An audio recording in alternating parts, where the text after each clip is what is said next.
I recently came across a term, the Matt Mercer effect. The Matt Mercer effect refers to DMs that are upset at players of D&D, especially new players, who come into the game with high expectations and are disappointed that the game doesn't meet them. The name comes from the YouTuber Matt Mercer, who puts on a YouTube show where he plays D&D, but it's apparently a big spectacle and not typical of D&D gameplay. If all of this sounds familiar, that's because I was complaining about this stuff back in 2017. But the term Mercer effect I only heard a few days ago, and according to Urban Dictionary, it was added to the Urban Dictionary in April of 2019.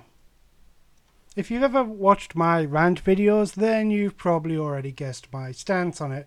And my stance is fairly simple. If you don't want players having outrageous expectations, don't hype the game as this absolutely amazing thing that's absolutely incredible and the best thing ever. Oh my god, so amazing.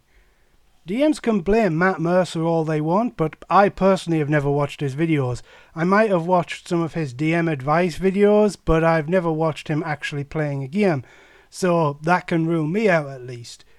But thanks for making the point that people who do play D&D on stream and on YouTube are actually doing a show that is in no way related to actually playing D&D. In my case, the high expectations didn't come from watching a YouTuber. It came from veterans of the game, or people who claim to be, waxing nostalgic about the good old days, some of the adventures they went on, how they would give almost anything for one more go around the table, and swapping hilarious stories, which would later turn out were pulled from 4chan and Reddit. But it's kind of like my experience with classic PC games like MechWarrior, where I would hear over and over again how these games were flawless masterpieces that could never be matched, rich in tactical combat and lore. And then I went back and actually played them, and the games were decent, but not this life-changing event that I was expecting them to be. At that point, the goalposts instantly shifted from all of these games are classics to actually only two of them are any good. One commenter argued that it was stupid to have high expectations of the game, because that would be the equivalent of being disappointed that Link's deodorant doesn't make supermodels chase you down the street.